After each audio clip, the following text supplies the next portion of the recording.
जय Jagannath welcome to deep insights. So आज class रे आम डिस्कशन करवा किसी इंपोर्टाट नोट्स गुड़िक जो गुड़िक कि आप एग्जाम पॉइंट ऑफ व्यू रु बहुत ही इंपोर्टाट जोटा कि आप जूनियर रिसर्च फेलोशिप पाई एवं यूजीसी नेट पाई जो गुड़िक कि नेसेसरी रही। सो स्टार्ट करवा क्लास टी को स्क्रीन सामने आप देखिपे भारतीय भाषा परिवार जो रही सेटा कौन सेटा जेहेतु आमर सिलेबस रही तो सेटा हूँ बर्तमान आज आमर आलोच्य विषयटी। तो आमे आज जानिबा भारतीय भाषा परिवार कहले आमे कौन बुझुचे। तो यार अंतर्गत क्यों सबू भाषा अंतर्गत होउची पृथ्वी मध्य गोटे परिवार अच्छी भाषा परिवार अच्छी से भली भाव भारतीय मध्य भारतर मध्य गोटे भाषार परिवार अच्छी जे भली आम परिवार विभिन्न प्रकार सदस्य रही था से भली भाव भाषार परिवार मानकरे मध्य विभिन्न प्रकार भाषा मानकु नेकी गठित होता है। सो आमे आज देखिबा कौन कौन सब परिवार मिसिकी भारतीय भाषा परिवार है। तो देखिबा आलोचना आरंभ करवा। भाषा हेउछि मनुष्यर चिंताधारा विनिमयर एक माध्यम system of human communication communicate करिवार गोटे प्रकृष्ट वे होउछि भाषा। भाषा एक सामाजिक संपत्ति आपको आम कहीपर यहाँ गोटे सामाजिक संपत्ति समाज रू आमको मिलता है। पिलाटी जन्म है जेभली शब्द करने आरंभ करे कुआ कुआ एवं देन से कौन करें ना निज माँ पाखर रही माँ जो भाषा कही था से भाषा को से अनुकरण करे। आम जाने समस्त कि मनुष्य अनुकरण प्रिय। तो यही भाव से निजर मातृभाषाटी को माँ पक्षर ज्ञान आहरण करने को सक्षम होता है। तो यहाँ आम जान सामाजिक संपत्ति बोली भाषा गोटे सांस्कृतिक परंपरा को प्रतिबिंबित करे एवं प्रभावित करे। सांस्कृतिक परंपरा गोटे भाषा को मध्य प्रभावित करे। उभय एक मुद्रार दुई पार्श्व भली उभय उभय को प्रभावित करथांती। विंश शताब्दी भाषा अध्ययन पाई विशेष गुरुत्व आरोप करा जायछि। तो गोटे भाषा को सर्वदा उन्नतिर शिखर स्तर रे पहुंचाइबा पाई कौन करबा आवश्यक भाषार अध्ययन करबा नितांत आवश्यक। तो सेथिबाई विंश शताब्दी ही भाषा अध्ययन को अधिक प्राचुर्य प्रायोरिटी दिया जाउछि। कहीं भाषार विभागीकरण विभिन्न प्रकार भाषार विभिन्न प्रकार विभागीकरण करा जाइछि। तो जेपरि पृथ्वी भाषा मानकु नै कि गोटे परिवार करा जाइछि विभिन्न देशर भाषा मानकु नै कि विभिन्न प्रकार परिवार क्रिएशन हेछि। पृथ्वी भाषा मानकु विभिन्न प्रकार परिवार रे विभक्त करा जाइछि। एई भाषा परिवार गुडी को विद्यार्थी माने अध्ययन कले पृथ्वी रे व्यवहृत हेउथिबा विभिन्न प्रकार भाषा संपर्क रे विवरणी मान कौन कलेक्शन करि परिबे। तो भारत रे कौन रही विभिन्न प्रकार भाषा गोष्ठी रही विभिन्न भाषा परिवार रही सेगुड़िक कालानुक्रमिक अध्ययन और सेमानकर विकास काल से ही भाषा मानकर विशेषत्व से ही भाषा मानकर विशेषत्व हेउछि आदिम कालरू जेतेबेले मनुष्य भाषा को निजर मनर भावना को व्यक्त करने को अनुपयुक्त थिला एवं धीरे धीरे चित्रलिपि अभिलेख ताम्रपत्र यही सब कालानुक्रमिक अतिक्रम करी आज गोटे यही जुगरे बास करुछि जोठी भाषा गोटे विकासशील अग्रगतिर पथरे रही। तो आमे कौन जानुचे कि सेमानकर विकास काल और से भाषा मानकर विशेषत्व गुड़ी को विद्यार्थी माने अध्ययन सेमानकर विकास काल से भाषा मानकर विशेषत्व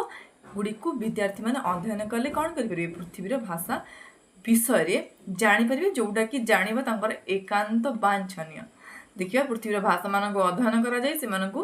कौन करे देखो आमको इजी हम कौन सी जिनस को अध्ययन कले जदि आम विभिन्न सेक्शन डिवाइड करदे तो से भाव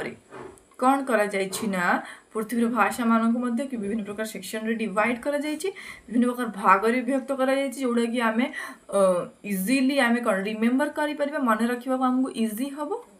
तो सही भाव में आम देखा तो पृथ्वी भाषा मानक सब कौन कौन भाग में डिवाइड कर जाइए। सो आप स्क्रीन सामने आप देखिपे फर्स्टली आम देखुचे पृथ्वी जो भाषा रही से भाषा मानकर भितर तो भारत रे कौन रही विभिन्न प्रकार भाषा गोष्ठी रही विभिन्न भाषा परिवार रही सेगुड़िक कालानुक्रमिक अध्ययन और सेमानकर विकास काल ସେହି ଭାଷାମାନଙ୍କର ବିଶେଷତ୍ୱ ସେହି ଭାଷାମାନଙ୍କର ବିଶେଷତ୍ୱ ହେଉଛି ଆଦିମ କାଳରୁ ଯେତେବେଳେ ମନୁଷ୍ୟ ଭାଷାକୁ ନିଜର ମନର ଭାବନାକୁ ବ୍ୟକ୍ତ କରିବାକୁ ଅନୁପଯୁକ୍ତ ଥିଲା ଏବଂ ଧୀରେ ଧୀରେ ଚିତ୍ରଲିପି ଅଭିଲେଖ ତାମ୍ରପତ୍ର ଏହିସବୁ କାଳାନୁକ୍ରମିକ ଅତିକ୍ରମ କରି ଆଜି ଗୋଟେ ଏଇଭଳି ଯୁଗରେ ବାସ କରୁଛି ଯେଉଁଠି ଭାଷା ଗୋଟେ ବିକାଶଶୀଳ ଅଗ୍ରଗତିର ପଥରେ ରହିଛି। ତ ଆମେ କ'ଣ ଜାଣୁଛେ କି ସେମାନଙ୍କର ବିକାଶ କାଳ ଓ ସେଇ ଭାଷାମାନଙ୍କର ବିଶେଷତ୍ୱ ଗୁଡ଼ିକୁ ବିଦ୍ୟାର୍ଥୀମାନେ ଅଧ୍ୟୟନ ସେମାନଙ୍କର ବିକାଶ କାଳ ସେଇ ଭାଷାମାନଙ୍କର ବିଶେଷତ୍ୱ ଗୁଡ଼ିକୁ ବିଦ୍ୟାର୍ଥୀମାନେ ଅଧ୍ୟୟନ କଲେ କ'ଣ କରିପାରିବେ ପୃଥିବୀର ଭାଷା ବିଷୟରେ ଜାଣିପାରିବେ ଯେଉଁଟାକି ଜାଣିବା ତାଙ୍କର ଏକାନ୍ତ ବାଞ୍ଛନୀୟ। ଦେଖିବା ପୃଥିବୀର ଭାଷାମାନଙ୍କୁ ଅଧ୍ୟୟନ କରାଯାଏ ସେମାନଙ୍କୁ କ'ଣ କରାଯାଏ ଦେଖନ୍ତୁ ଆମକୁ ଇଜି ହେବ କୌଣସି ଜିନିଷକୁ ଅଧ୍ୟୟନ କଲେ ଯଦି ଆମେ ତାକୁ ବିଭିନ୍ନ ସେକ୍ସନରେ ଡିଭାଇଡ଼ କରିଦେବା। ତ ସେଇଭଳି ଭାବରେ କ'ଣ କରାଯାଇଛି ନା ପୃଥିବୀର ଭାଷାମାନଙ୍କୁ ମଧ୍ୟ ବିଭିନ୍ନ ପ୍ରକାର ସେକ୍ସନରେ ଡିଭାଇଡ଼ କରାଯାଇଛି ବିଭିନ୍ନ ପ୍ରକାର ଭାଗରେ ବିଭକ୍ତ କରାଯାଇଛି ଯେଉଁଟାକି ଆମେ ଇଜିଲି ଆମେ କ'ଣ ରିମେମ୍ବର କରିପାରିବା ମନେ ରଖିବାକୁ ଆମକୁ ଇଜି ହେବ। ତ ସେଇଭଳି ଭାବରେ ଆମେ ଦେଖିବା ତ ପୃଥିବୀର ଭାଷାମାନଙ୍କୁ ସବୁ କ'ଣ କ'ଣ ଭାଗରେ ଡିଭାଇଡ଼ କରାଯାଇଛି। ସୋ ଆପଣଙ୍କ ସ୍କ୍ରିନ୍ ସାମ୍ନାରେ ଆପଣ ଦେଖିପାରୁଥିବେ। ଫର୍ଷ୍ଟଲି ଆମେ ଦେଖୁଛେ ପୃଥିବୀର ଯେଉଁ ଭାଷା ରହିଛି ସେଇ ଭାଷାମାନଙ୍କର ଭିତରେ ଫର୍ଷ୍ଟ ଆମେ ଦେଖୁଛେ ଇଣ୍ଡୋ ୟୁରୋପୀୟ ଭାଷା, ଦେନ୍ ଦେଖୁଛେ ଆଫ୍ରିକା ଏସୀୟ ଭାଷା, ଦେନ୍ ଦେଖୁଛେ ତିବ୍ବତୀୟ ଭାଷା, ଦେନ୍ ଦେଖୁଛେ ଫିନୋ ଉଗ୍ରୀୟ ଭାଷା, ଦେନ୍ ଆଲ୍ଟାଇକ୍, 6 ନମ୍ବରରେ ରହୁଛି ଦ୍ରାବିଡ଼ ପରେ ଆମେ ଦେଖିବା 6 ନମ୍ବରରେ ଦ୍ରାବିଡ଼ ରହିଲା ବେଳେ 7 ନମ୍ବର ଦେଖିବା ଅଷ୍ଟ୍ରିକ୍ ପରିବାର, 8 ନମ୍ବରରେ କକେସିଆନ୍, 9 ନମ୍ବର ଆମେରିକାନ୍, 10 ନମ୍ବର ଅଷ୍ଟ୍ରେଲିଆନ୍ ପରିବାର, 11 ନମ୍ବର ଇଣ୍ଡୋନେସିଆନ୍ ପରିବାର ଏବଂ 12 ନମ୍ବର ମାଲେସିଆନ୍ ପରିବାର, 13 ନମ୍ବର ପାଲେସିଆନ୍, 14 ନମ୍ବରରେ ରହୁଛି ପାପୁଆ। ତ ଏଇଭଳି ଭାବରେ ପୃଥିବୀର ଭାଷାମାନଙ୍କୁ 14 ଗୋଟି ବିଭାଗରେ ବିଭକ୍ତ କରାଯାଇଛି ଯେଉଁଟାକି ଆପଣ ମନେ ରଖିବା ଆବଶ୍ୟକ। ବେଶୀ ଆମର ପ୍ରାୟୋରିଟି ଦେବା ଆମେ କାହାକୁ ନା ଭାରତୀୟ ଯେଉଁ ଭାଷା ପରିବାର ରହିଛି କିନ୍ତୁ ଭାରତୀୟ ଭାଷା ପରିବାର ମଧ୍ୟକୁ ପ୍ରବେଶ କରିବା ପୂର୍ବରୁ ଆମକୁ ସମ୍ୟକ ଜ୍ଞାନ ଆବଶ୍ୟକ ପୃଥିବୀର ଭାଷା ପରିବାର ମଧ୍ୟରେ ଯେଉଁଟାକି ଆମକୁ ଜାଣିଲେ ହିଁ ଆମେ ଭାରତୀୟ ଭାଷା ପରିବାରକୁ ବୁଝିବାକୁ ସକ୍ଷମ ହୋଇପାରିବା ସମ୍ପୂର୍ଣ୍ଣ ରୂପରେ। ସେଥିପାଇଁ ଆଲୋଚନାର ପ୍ରଥମ ଭାଗରେ ଆମେ ବିଷୟବସ୍ତୁଟି ନେଇଛେ କି ପୃଥିବୀର ଭାଷା ପରିବାର, ଦେନ୍ ଆମେ ଯିବା ଭାରତୀୟ ଭାଷା ପରିବାରକୁ। ତ ଦେଖିବା ଇଣ୍ଡୋ ୟୁରୋପୀୟ, ଭାରତୀୟ ଆର୍ଯ୍ୟ, ଇରାନୀୟ। ତ ଏଗୁଡ଼ିକ ଭାଷାର ଆମର ଯେଉଁ ଇଣ୍ଡୋ ୟୁରୋପୀୟ ରହିଲା ଏହାର ଏଇ ଯେଉଁ ଭାଷାଟି ରହିଛି ଏହାର ପ୍ରମୁଖ ଶାଖା ଗୁଡ଼ିକ ଦେଖିବା ଭାରତୀୟ ଆର୍ଯ୍ୟ, ଇରାନୀୟ, ଆର୍ଯ୍ୟନୀୟ, ଆଲବେନୀୟ, ବଲ୍ଟେସମାରୀୟ, ଗ୍ରୀକ୍, ଲାଟିନ୍, କଲ୍ଟିକ୍, ଜର୍ମାନିକ୍, ତୋଖାରିଆନ୍, ହିଟାଇଟ୍, ଆଫ୍ରିକା ଓ ଏସିଆ ପରିବାର ମଧ୍ୟ ଶାଖା ରହିଛି। ଏସବୁ ଶାଖା ବିଭିନ୍ନ ପ୍ରକାର ରହିଲା ଆମର ଇଣ୍ଡୋ ୟୁରୋପୀୟ ଭାଷା ପରିବାରର। ଦେନ୍ ଦେଖିବା ଆମେ ଦ୍ରାବିଡ଼ ପରେ ଆମେ ଦେଖିବା 6 ନମ୍ବରରେ ଦ୍ରାବିଡ଼ ରହିଲା ବେଳେ 7 ନମ୍ବର ଦେଖିବା ଅଷ୍ଟ୍ରିକ୍ ପରିବାର, 8 ନମ୍ବରରେ କକେସିଆନ୍, 9 ନମ୍ବର ଆମେରିକାନ୍, 10 ନମ୍ବର ଅଷ୍ଟ୍ରେଲିଆନ୍ ପରିବାର, 11 ନମ୍ବର ଇଣ୍ଡୋନେସିଆନ୍ ପରିବାର ଏବଂ 12 ନମ୍ବର ମାଲେସିଆନ୍ ପରିବାର, 13 ନମ୍ବର ପାଲେସିଆନ୍, 14 ନମ୍ବରରେ ରହୁଛି ପାପୁଆ। ତ ଏଇଭଳି ଭାବରେ ପୃଥିବୀର ଭାଷାମାନଙ୍କୁ 14 ଗୋଟି ବିଭାଗରେ ବିଭକ୍ତ କରାଯାଇଛି ଯେଉଁଟାକି ଆପଣ ମନେ ରଖିବା ଆବଶ୍ୟକ। ବେଶୀ ଆମର ପ୍ରାୟୋରିଟି ଦେବା ଆମେ କାହାକୁ ନା ଭାରତୀୟ ଯେଉଁ ଭାଷା ପରିବାର ରହିଛି କିନ୍ତୁ ଭାରତୀୟ ଭାଷା ପରିବାର ମଧ୍ୟକୁ ପ୍ରବେଶ କରିବା ପୂର୍ବରୁ ଆମକୁ ସମ୍ୟକ ଜ୍ଞାନ ଆବଶ୍ୟକ ପୃଥିବୀର ଭାଷା ପରିବାର ମଧ୍ୟରେ ଯେଉଁଟାକି ଆମକୁ ଜାଣିଲେ ହିଁ ଆମେ ଭାରତୀୟ ଭାଷା ପରିବାରକୁ ବୁଝିବାକୁ ସକ୍ଷମ ହୋଇପାରିବା ସମ୍ପୂର୍ଣ୍ଣ ରୂପରେ। ସେଥିପାଇଁ ଆଲୋଚନାର ପ୍ରଥମ ଭାଗରେ ଆମେ ବିଷୟବସ୍ତୁଟି ନେଇଛେ କି ପୃଥିବୀର ଭାଷା ପରିବାର, ଦେନ୍ ଆମେ ଯିବା ଭାରତୀୟ ଭାଷା ପରିବାରକୁ। ତ ଦେଖିବା ଇଣ୍ଡୋ ୟୁରୋପୀୟ, ଭାରତୀୟ ଆର୍ଯ୍ୟ, ଇରାନୀୟ। ତ ଏଗୁଡ଼ିକ ଭାଷାର ଆମର ଯେଉଁ ଇଣ୍ଡୋ ୟୁରୋପୀୟ ରହିଲା ଏହାର ଏଇ ଯେଉଁ ଭାଷାଟି ରହିଛି ଏହାର ପ୍ରମୁଖ ଶାଖା ଗୁଡ଼ିକ ଦେଖିବା ଭାରତୀୟ ଆର୍ଯ୍ୟ, ଇରାନୀୟ, ଆର୍ଯ୍ୟନୀୟ, ଆଲବେନୀୟ, ବଲ୍ଟେସମାରୀୟ, ଗ୍ରୀକ୍, ଲାଟିନ୍, କଲ୍ଟିକ୍, ଜର୍ମାନିକ୍, ତୋଖାରିଆନ୍, ହିଟାଇଟ୍, ଆଫ୍ରିକା ଓ ଏସିଆ ପରିବାର ମଧ୍ୟ ଶାଖା ରହିଛି। ଏସବୁ ଶାଖା ବିଭିନ୍ନ ପ୍ରକାର ରହିଲା ଆମର ଇଣ୍ଡୋ ୟୁରୋପୀୟ ଭାଷା ପରିବାରର। ଦେନ୍ ଆମେ ଦେଖିବା ଭାରତୀୟ ଯେଉଁ ଆର୍ଯ୍ୟ ଭାଷା ରହିଛି। ତ ଭାରତୀୟ ଯେଉଁ ଆର୍ଯ୍ୟ ଭାଷା ରହିଛି ସେହି ଆର୍ଯ୍ୟ ଭାଷା ଗୁଡ଼ିକୁ କେତୋଟି ବିଭାଗରେ ବିଭକ୍ତ କରାଯାଇଛି।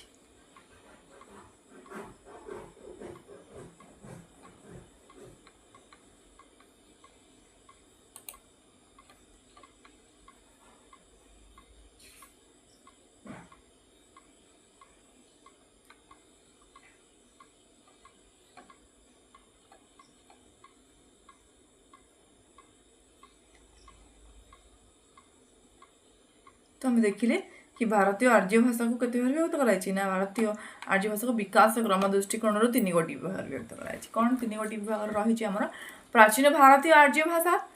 बा संस्कृत सर्वपुरातन भाषा आम जाने संस्कृत आर्य मान श्रेष्ठ भाषा था तो आर्य माने संस्कृत को ही सर्वपुरातन भाषार मान्यता देते एवं सर्वपुरातन भाव में भाषा को व्यवहार करा तेणु जेते प्रकार आम देखा वेद कह उपनिषद कह पुराण मान कह सबू गुड़िक संस्कृत ही रचना करा जायछि रीजन हूँ सर्वपुरातन भाषार यहाँ एक प्रकृष्ट उदाहरण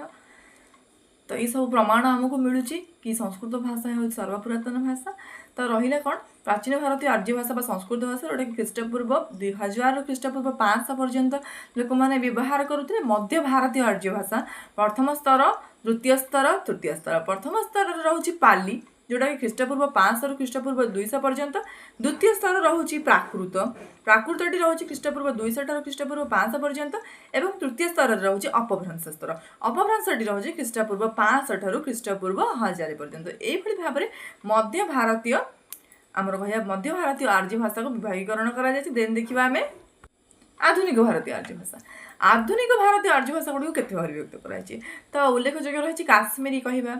पश्चिम पंजाबी कहवा लाहंदा कहवा पूर्व पंजाबी कहवा पहाड़ी कहवा सिंहली बिहारी आसामी बंगला गुजराती राजस्थानी आ कौन सिंधु पूर्व हिंदू पश्चिमी हिंदी मराठी ये सब गुड़िक आमर आसी जाऊँगी आधुनिक भारतीय आर्य भाषा गुड़िक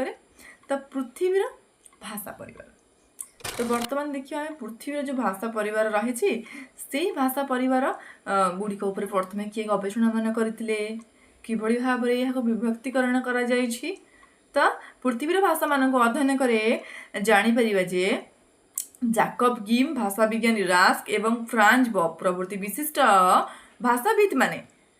पृथ्वीर भाषा गुड़ी को विभिन्न प्रकार शाखा विभक्त करते तो आम जाने सेक्शन वाइज डिवाइड कले इजिली आम मन रखिपर यहाँ आमर